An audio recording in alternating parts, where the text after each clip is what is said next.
संतुष्टिया येनके नवा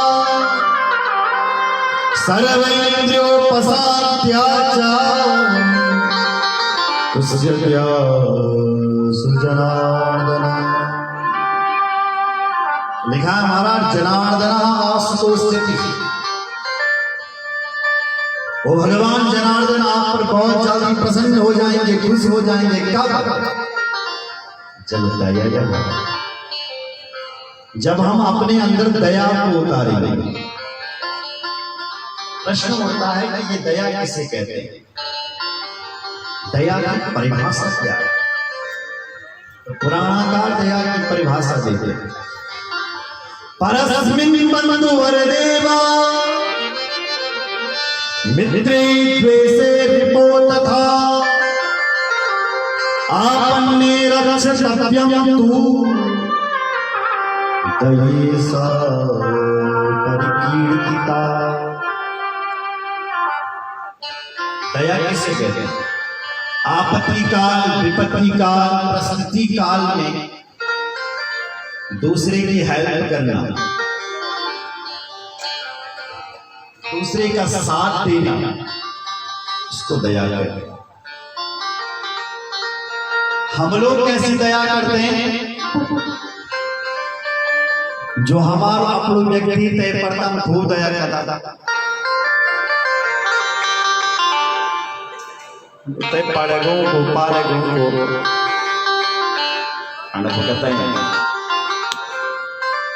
है ना, उस पर हम दया नहीं करते।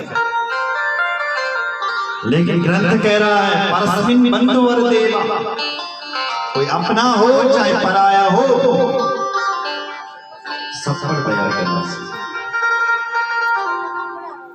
आप गाड़ी पे जा रहे हैं, अचानक हमने देख लिया कि किसी का एक्सीडेंट हो गया, हम रुके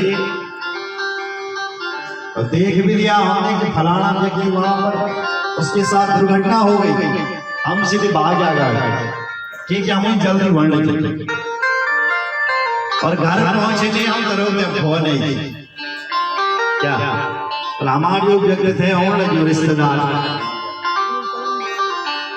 और उसकी गाड़ी की दुर्घटना हो गई, तब भाग हम घर में, तब दौड़े। अब भाग रहा, अब क्यों भाग रहा है? पहले भी तुम्हारे अंदर दया होनी चाहिए। जब जा अब भाग रहा है तो कोई अपना हो चाहे पराया हो, जीव मात्र पर दया होनी चाहिए। बोलो जय सिया राम।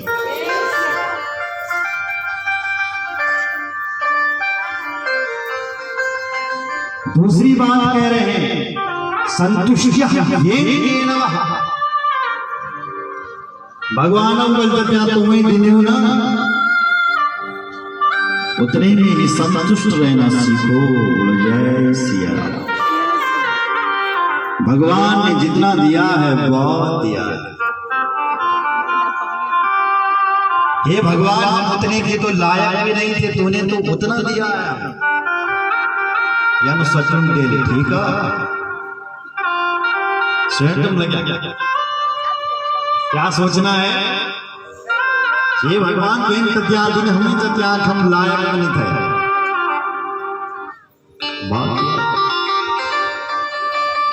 क्या बहुत दिया।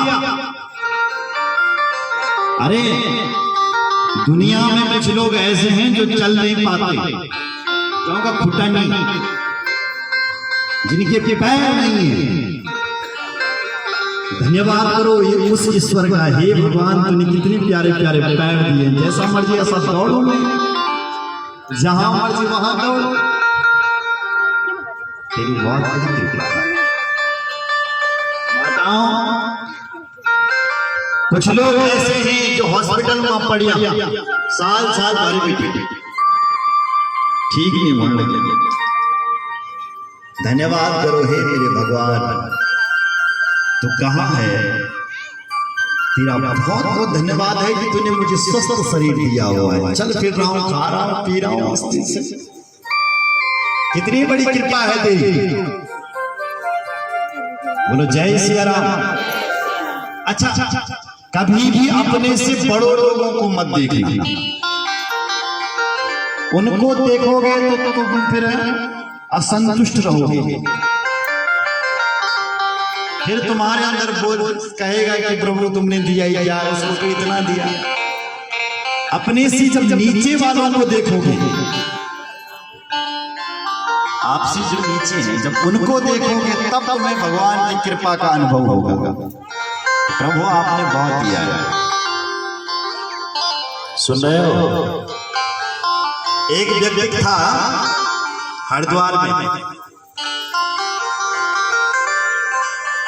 जिसका पैर इतना बड़ा था कि उसके पैर के लिए कहीं जूता ही नहीं मिलता था।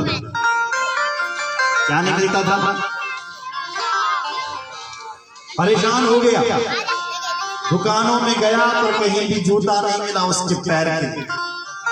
अब दुकान से बाहर आ रहा था, बड़बड़ा रहा था, कोई भगवान भगवान नहीं होते, सब बेकार है, बकवास है, अगर भगवान होता था तो मुझे इतना बड़ा पैर देता क्या? क्या बड़ो पैर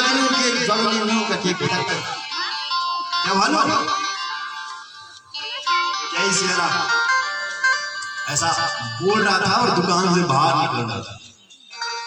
जैसे रोड पर आया तब तक क्या देखा कि एक लंगड़ा व्यक्ति चल रहा है। लंगड़ा, ऐसा लंगड़ा है महाराज जिसके पैर नहीं, शरीर के बल से चल रहा है। जब उसकी नजर जब उस पर पड़ी तो उसकी आंखों में आंसू आ गए, आंखें भर गए। तो जिस भगवान को अभी खरी खोटी सुना रहा था, उस भगवान को धन्यवाद देने लगा। हे ईश्वर, हे परमात्मा, हे मेरे भगवान, तेरे बहुत बहुत धन्यवाद है रे, तूने मुझे इतने बड़े बड़े पैर दिए हैं, जैसा मर्जी ऐसा दौड़ सकता, कहा तो इसके जैसा बनाता मुझे बिना पैर का, तो मुझे भी ऐसी लंगड़ा लंगड़ा के चलना पड़ता। हे मेरे भगवान, हे मेरे इष्ट, तेरा बहुत बहुत धन्यवाद है जो तूने मुझे पैर। तो अपने से जब नीचे लोगों पर दृष्टि जाएगी तब उस भगवान की कृपा का अनुभव होगा। अच्छा, कुछ लोग कहते हैं कि भगवान होते तुमने कभी अनुभव किया है? हमें भी सुनाते हैं कि तुम उनका भी अनुभव भी करके भगवान हो तो। मैंने कहा भाई तुम क्या करेगा? बोले बताओ तो सही महाराज कि तुमने कभी, जब तुम्हें लोगों की बातों पर भरोसा है कि जहर खाने से मरते हैं, तो हमारे इन पुराणों पर, इन ग्रंथों पर तुम्हें भरोसा क्यों नहीं? भगवान होते हैं। बोलो जय श्री राम।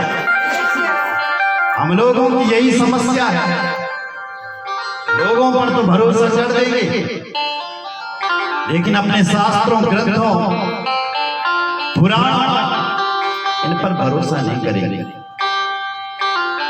भरोसा रखिए कि भगवान हमारे पास है, उसको पाने के लिए तड़पना पड़ता है। बोलो जय श्री राम। और उसको पाने के लिए विश्वास रखना पड़ता है। अपने आप में जब 100% विश्वास होता है तभी वो भगवान मिलता है। बोलो जय श्री राम। एक 5 साल का बेटा अपनी सौतेली माँ के वचनों से दुखी होकर के घर से निकल पड़ा। नाम था ध्रुव। कथा बड़ी प्रसिद्ध है, श्रीमद् भागवत में आती है। उसकी माँ ने उसको कटु शब्द कह दिए तो वो 5 साल का बेटा ध्रुव आज भगवान को मिलने के लिए चल पड़ा, भगवान को पाने के लिए। लेकिन भगवान ऐसे नहीं मिलता मेरे भाई बहन। भगवान को पाने के लिए पागल होना पड़ता है। जितने भी दुनिया में आज जिनके नाम गिने जाते हैं, जितने भी दुनिया के सफल लोग हैं, वो अपने काम के लिए पागल हुए हैं। और जब कोई पागल की तरह काम करता है, मुझे ये करना है, तब जू जान से करना है, तब वो अपने काम में सफल हो जाता है। बोलो जय श्री राम। और जो बातें तुम्हें अच्छी लगती है वहां ताली बजानी चाहिए, उनसे आकर बैठ जाए। बोलो जय श्री राम। मैं कह रहा हूं तुम्हें जिंदगी में जो काम करना है ना, उस काम के लिए पागल करना पड़ता है। हाई स्कूल में 10वीं में प्रथम श्रेणी लानी है तो पढ़ाई में पागल होना पड़ेगा। रात दिन एक करके लोग तुम्हें जब पागल समझेंगे कि पागल होंगे, इसका मतलब अब हमारी विजय होने वाली है, हम सफल होने वाले हैं। समझ लेना। वो ध्रुव 5 साल का बेटा देखो भगवान को पाने के लिए पागल हो गया, अब मैं उस भगवान को पाऊंगा। मेरी मां ने कहा है, उसकी मां ने कहा बेटा जैसे दूध के कण कण में घी रहता है लेकिन दिखता नहीं है, ऐसे वो परमात्मा यहाँ पर है, सुन रहा है हमें, देख रहा है हमें, लेकिन दिख नहीं रहा है कहीं पर वो, लेकिन माया से दिख नहीं रहा। जैसे रात को भगवान सूर्य रहता है फिर भी दिखता नहीं है क्योंकि उसका आदर्शन लोप हो रखा, होते हुए भी दिखाई नहीं दे रहा है। उसी प्रकार भगवान यहीं पर है, हमारी वाणी को सुन रहा है, लेकिन उनको देखने के लिए मेरे भाई बहन दिव्य चक्षु चाहिए, दिव्य शक्ति चाहिए। ऐसी बेटा ध्रुव दे वो भगवान जी है तो उनके लिए पागल हो जाए, लग जाओ मेहनत करने में। और मैं गारंटी से कह रहा हूं जब वो अपने घर से निकला होगा, अपनी मां के वचनों पर उसने विश्वास किया होगा कि मेरी मां ने कहा कि मिलेगा,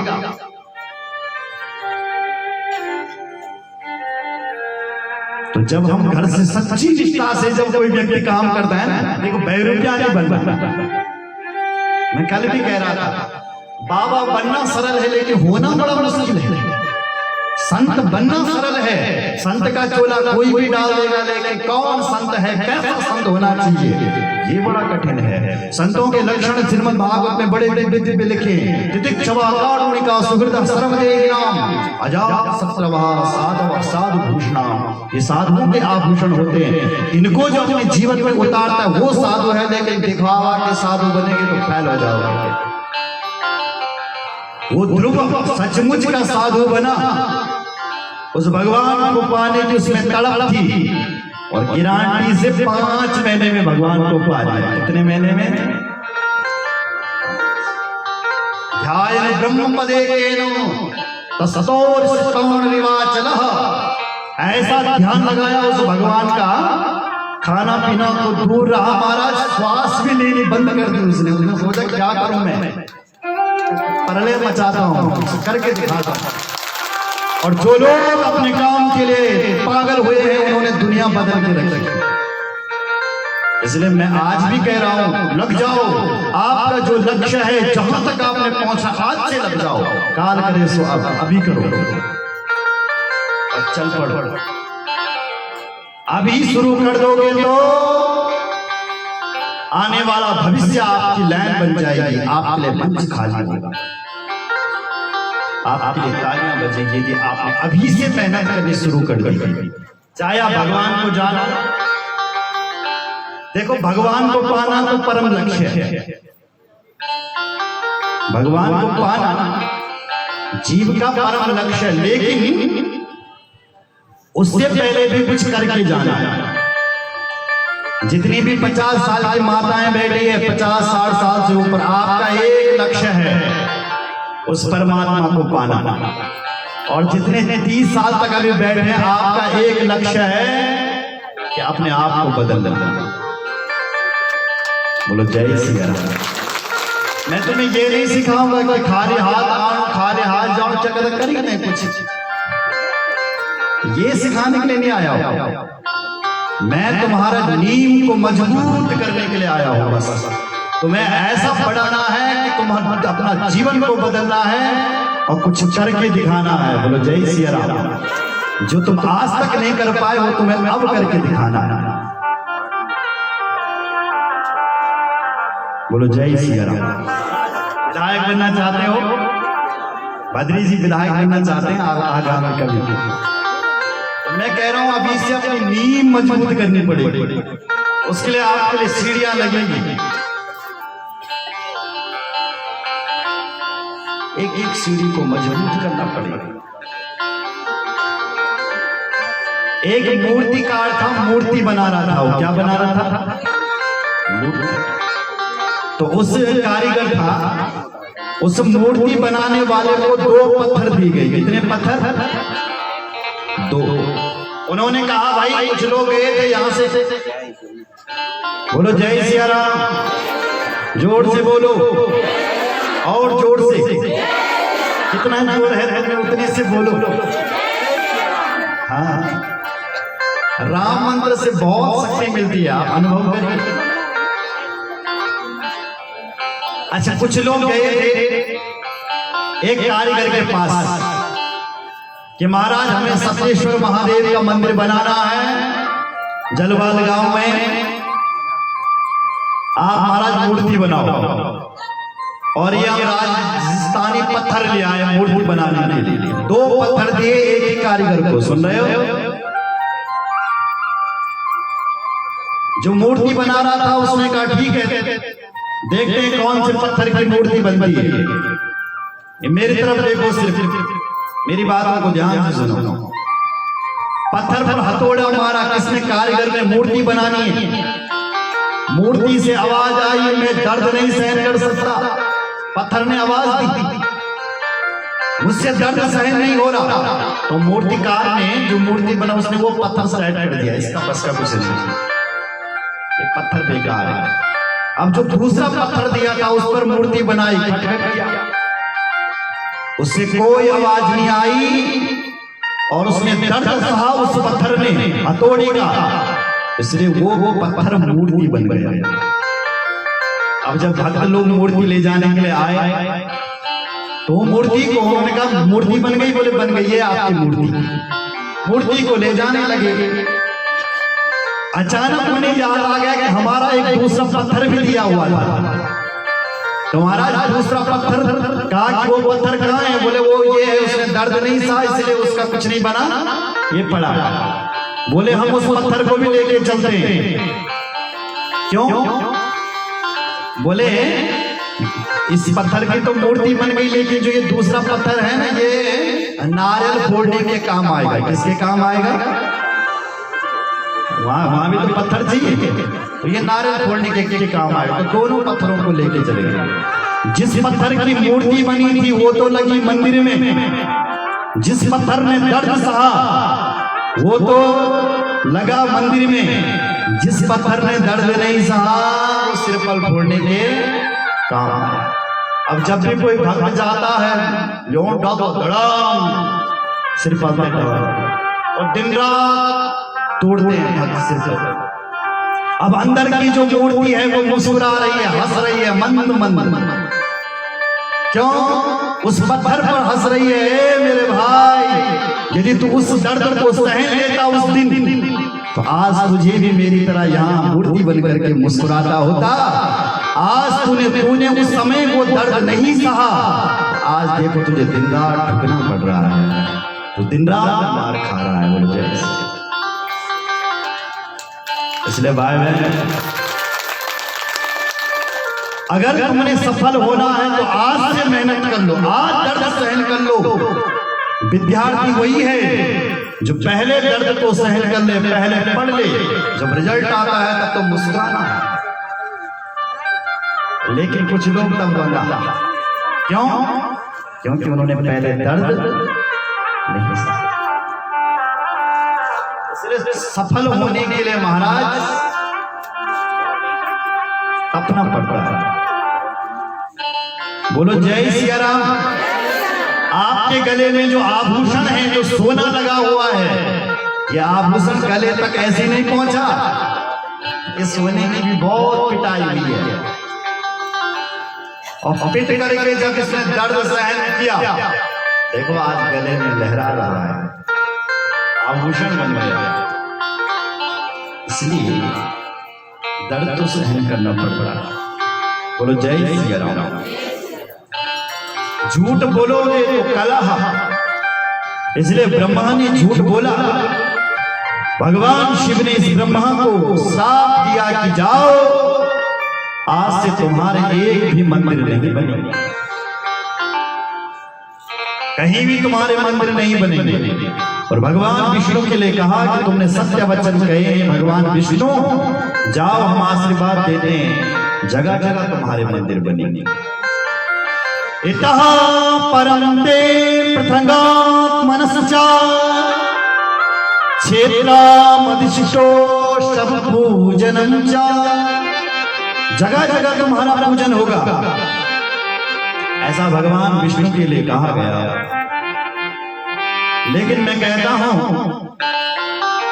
अपना बेटा चाहे कितना भी बुरा क्यों ना हो, लेकिन माँ बाप के लिए बच्चा ही होता है, हमारा बच्चा है, भले उसने कितनी भी गलतियां क्यों न कर। तो भगवान विष्णु को लगा कि ये मेरा ही तो बेटा है, कौन? ब्रह्मा। अगर इससे गलती हो भी गई है कोई बात नहीं, भगवान शिव से अपने आप क्षमा मांगी, हे भगवान शिव तुम इसको माफ कर दो, माफ कर दो, माफ। तब भगवान शिव ने कहा, ब्रह्मा मैं तुझे माफ कर देता हूं, लेकिन मैंने तुझे जो श्राप दिया है वो माफ नहीं हो सकता। श्राप दिया है कि तेरा मंदिर नहीं बनेगा, कि तेरा मंदिर नहीं बनेगा, इसलिए अब तेरा मंदिर तो नहीं बनेगा, पर जहां भी यज्ञ होगा, पाठ पूजा होगी, वहां पर तुझे स्थान दिया जाएगा। इसलिए आप कोई भी हवन करते हो, यज्ञ करते हो, पाठ करते हो, पूजा करते हो, उसमें सबसे पहले ब्रह्मा का स्थान। अगर ब्रह्मा नहीं तो यज्ञ पूरा नहीं। केवड़े को भी भगवान शिव ने माफ किया। केवड़े के लिए कहा कि तू मेरे ऊपर तो नहीं चढ़ेगा, लेकिन कोई मेरा मंडप बनाएगा तो मेरे मंडप के ऊपर पर चढ़ेगा। जाओ, ऐसा आशीर्वाद है। और भगवत भगवान की जय। जिस रात्रि को शिवलिंग प्रकट हुआ, आज हम उसको शिवरात्रि कहते हैं। जहां वो शिवलिंग प्रकट हुआ, आज उसको लोग अरुणाचल के नाम से कहते हैं। अरुणाचल देश में वो शिवलिंग प्रकट हुआ। अनाचल संकासम यदिदम लिंगमुत्थितम अरुणाचल मित्येवा तदिदम ख्याति विश्यति।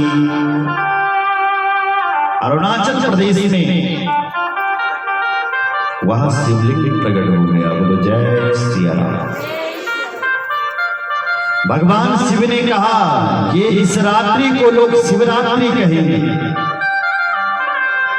उस रात्रि को ब्रह्मा विष्णु ने, शिव जी के गणों ने पूरी रात भर शिव जी का पूजन किया था। जिस रात्रि को शिवलिंग प्रकट हुआ, इसलिए आज हम उसको शिवरात्रि कहते हैं। दिन में ततता पुण्यम भविष्यति महत्तरम शिवरात्रि रीति ख्याता समप्रिय। भगवान शिव कहते हैं ये तिथि, ये रात्रि मुझे बहुत प्रिय है। कौन सी? फाल्गुन का महीना, चतुर्दशी तिथि, शुक्ल पक्ष की, जिसको हम शिवरात्रि कहते हैं। चतुर्दशी तिथि को ही शिवरात्रि आती है। बोलो जय श्री राम। इसलिए हे सौनक आदृश्यों, तब से हमने ये लिंग की पूजा शुरू कर दी और तब से भगवान शिव की लिंग की पूजा होने लगी जगह जगह। लिंग लक्षण युक्ता मम लिंग भवेदिदं तदिदं नित्यम अभ्यर्चनं युवाभ्याम अत्र पुत्र को। मेरा लिंग मेरा प्रतीक है। लिंग का अर्थ होता है प्रतीक, चिन्ह। ये मेरा चिन्ह है। और जो जलहरी है ना, वो साक्षात पार्वती है। जलहरी को जगदम्बा समझना चाहिए। जगत की मूल कारण देवी है। बोलो जय श्री राम।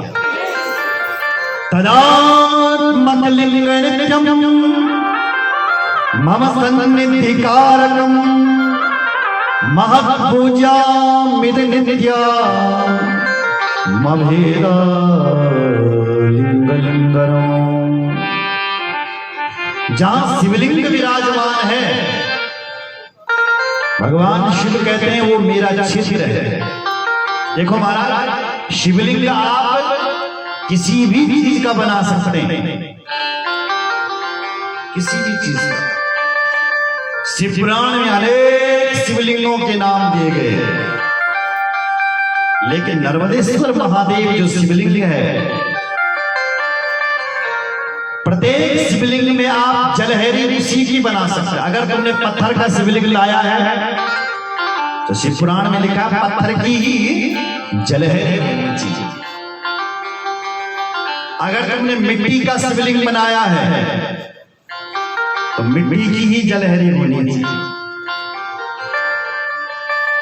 अगर तुमने भात का सा चावल का शिवलिंग बनाया है तो चावल की जलहरी होनी चाहिए। एक शिवलिंग मात्र ऐसा है जिसमें आप जिस भी प्रकार की जलहरी को रख सकते हैं, और वो शिवलिंग है नर्मदेश्वर महादेव का।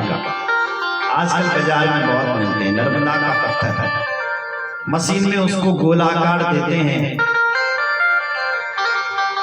पर वैसे नर्मदा से जो शिवलिंग मिल जाए उसमें साक्षात शिव को समझना चाहिए। बहुत बड़ी कथा है आगे आगे कि जहां पर आप शिव जी का मंदिर बनाओ वहां पर 14 रत्नों को डालना चाहिए। 9 रत्नों को, 9 ग्रह के जो रत्न होते हैं उनको डालना चाहिए। शिवलिंग हमेशा निर्माणकर्ता के 12 उंगल ऊपर होना चाहिए। अपने शिवलिंग को नापिए कि ये शिवलिंग कितना है, 12 उंगली से ऊपर। अगर इन उंगलियों से नीचे का शिवलिंग होता है तो उसका फल नहीं मिलता। ऐसा शिव पुराण में लिखा है, 12 उंगल ऊपर शिवलिंग चाहिए। धरती पर शिव जी का मंदिर होना चाहिए। कुछ लोग छत के ऊपर बनाते हैं, छत के ऊपर यज्ञ नहीं होता, हवन नहीं होता, शिवलिंग नहीं होता। ये तो धरती के देव हैं, इनको धरती पर होना चाहिए। बोलो जय श्री राम। 50 करोड़ योजन की ये धरती है, और ऐसा मानना चाहिए शिव पुराण का कि जहां देखो वहां शिव क्षेत्र है।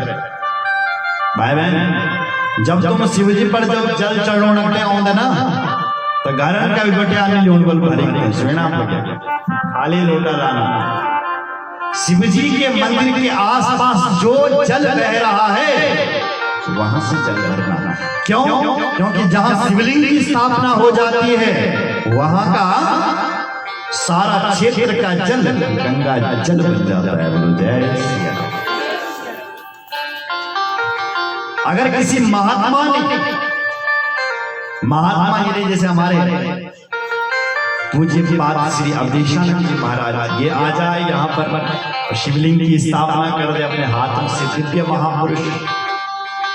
तो किसी महात्मा के हाथों से, दिव्य कोटि के महात्मा से यदि शिवलिंग की स्थापना हो जाए तो 10,000 हाथ का जितना भी जल होगा सब गंगा जल होगा।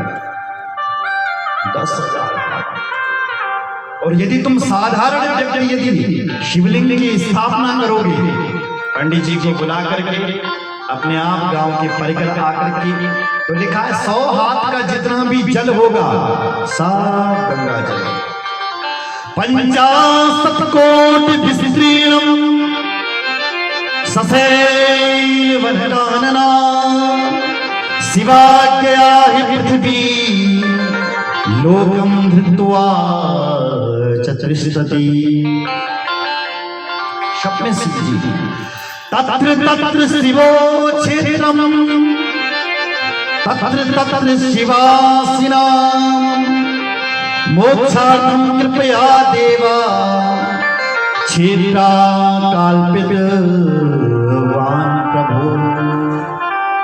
सारे क्षेत्र को शिव क्षेत्र मानना चाहिए।